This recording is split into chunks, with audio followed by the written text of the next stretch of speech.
যে হচ্ছে দেখো যে ওয়ার্ল্ড ওয়াইড ওয়েব, ঠিক আছে, এটা WWW, ঠিক আছে, এটা একটু মাথায় রেখো। এটা আবার হচ্ছে রেসলিং খেলার সময় যে WWE ব্যবহার করো সেইটা না, এইটা কিন্তু ওইটা না, এটা হচ্ছে WWW, ওয়ার্ল্ড ওয়াইড ওয়েব। এবং এরপরের যে টপিক সেটা হচ্ছে ওয়েব পেজ কি। তো এই সংজ্ঞাগুলো বোঝার আগে আমি হচ্ছে তোমাকে একটা ঘটনা বলি। সেটা হচ্ছে জাস্ট চিন্তা করো যে তোমার কাছে একটা ডাটা আছে, তুমি এটা হচ্ছে চাইতেছো যে যে আমেরিকা আছে তার কাছে এটা পাঠাইতে। কিভাবে পাঠাইতে পারো? হ্যাঁ, এখন তো বুঝো যে ভাই হ্যাঁ আমি ওয়েবসাইটে পাবলিশ করে দিব, অথবা ধরো রোকন ভাইয়ের কোনো একটা কোর্স সেটা কিন্তু তার কাছে আছে, সে কি করতেছে যখন ওয়েবসাইটে আপলোড করে দেয়, তুমি কিন্তু দেখো ভোলাতে থাকো না পঞ্চগড়ে থাকো না সিলেটে থাকো, তুমি কিন্তু কি করতে পারতেছো, এটা অ্যাক্সেস করতে পারতেছো। তাহলে এইখানে একটু চিন্তা করো যে ওয়ার্ল্ড ওয়াইড ওয়েব WWW এর উৎপত্তিটা কোত্থেকে আসছে, মানে এটার চাহিদাটা কখন হয়েছে যে এটাকে তৈরি করা দরকার। আসলে 1989 সালে টিম বার্নার্স-লি সে চিন্তা করলো যে আমরা ধরো যে ডকুমেন্টটা আমার কাছে আছে আমি চাই যে এটা অন্য কেউ অ্যাক্সেস করতে পারুক। তো সেই ধারণা থেকে সে চিন্তা করলো যে ওয়ার্ল্ড ওয়াইড ওয়েবের ধারণাটা নিয়ে আসছে।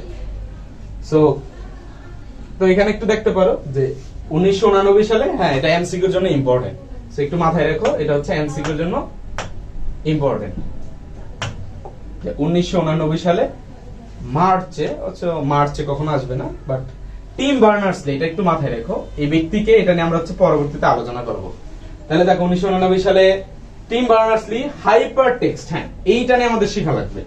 আমি জানি যে তোমাদের মধ্যে অনেকে HTML এ হালকা পাতলাও যদি কিছু পড়ে থাকো, তুমি জানো যে HTML এর যে H-টা, অর্থাৎ HTML এর যে H-টা সেটা কিন্তু এই হাইপার টেক্সটকে ইন্ডিকেট করে। তো সেটা কি, সেটা আমরা হচ্ছে একটু পরে ধরো আলোচনা করব। সেই সিস্টেম হতে সে হচ্ছে কি নিয়ে আসে, এটা প্রস্তাবনাটা লিখেন যা হতে কি আসে ওয়ার্ল্ড ওয়াইড ওয়েবের উৎপত্তি হয়। দেন আসো যে ইন্টারনেটে সংরক্ষিত সকল আন্তঃসংযোগকৃত, এইখানে শব্দটা দেখো ইংরেজিটা একটু মনে রাখো যে ইন্টারলিংকড, আন্তঃসংযোগকৃত তথ্যপাত্র সমূহকে একত্রে ওয়ার্ল্ড ওয়াইড ওয়েব বলে। অর্থাৎ এই ধারণাটা হচ্ছে যে ধরো তোমার কাছে একটা ফাইল আছে, আর আমার কাছে আরেকটা ফাইল আছে, অন্য কারো কাছে আরেকটা ফাইল আছে, আমরা চাই সবাই যাতে কি করতে পারে, একজনের ফাইলটা আরেকজন কি করতে পারে, অ্যাক্সেস করতে পারে, এটা সবাই যাতে কি করতে পারে, একজন আরেকজনটা কি করতে পারে, অ্যাক্সেস করতে পারে। তো সেই জন্য খেয়াল করো যে এখানে কিন্তু বলা আছে যে ইন্টারনেটে থাকবে, মানে আমরা যখন অ্যাক্সেস করব একটা ফাইল থেকে আরেকটা ফাইল যখন মানে অ্যাক্সেস করার চেষ্টা করব, সেটা আসলে অবশ্যই ইন্টারনেটের মাধ্যমে হবে, এই জিনিসটা বোঝা লাগবে।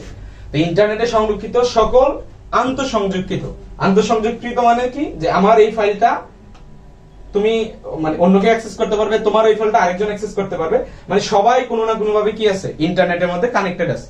সো এরা সব এই তথ্যপাত্র মিলে যা তৈরি করে সেটাকে আসলে আমরা বলে দেই ওয়ার্ল্ড ওয়াইড ওয়েব। অর্থাৎ এইটাতে শুধু কি আছে, এটাতে হচ্ছে অনেকগুলো তথ্য আছে, যে তথ্যগুলোকে কেন আমরা বলবো যে ওয়ার্ল্ড ওয়াইড ওয়েব, কারণ এটা হচ্ছে কি পৃথিবীর যে কোনো প্রান্ত থেকে বসে কি করতে পারবে, যেহেতু একটার সাথে আরেকটা কি আছে, কানেক্টেড আছে, যে কেউ কি করতে পারবে, অ্যাক্সেস করতে পারে।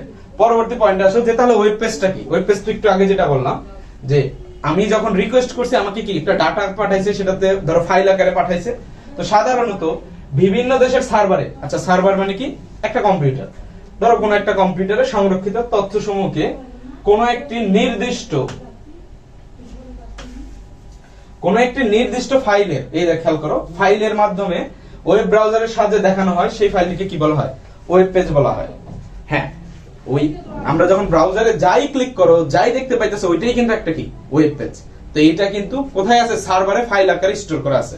তো সাধারণত ওই এক একটা ফাইলই কি হচ্ছে তোমার এক একটা পেজ আকারে লোড হচ্ছে।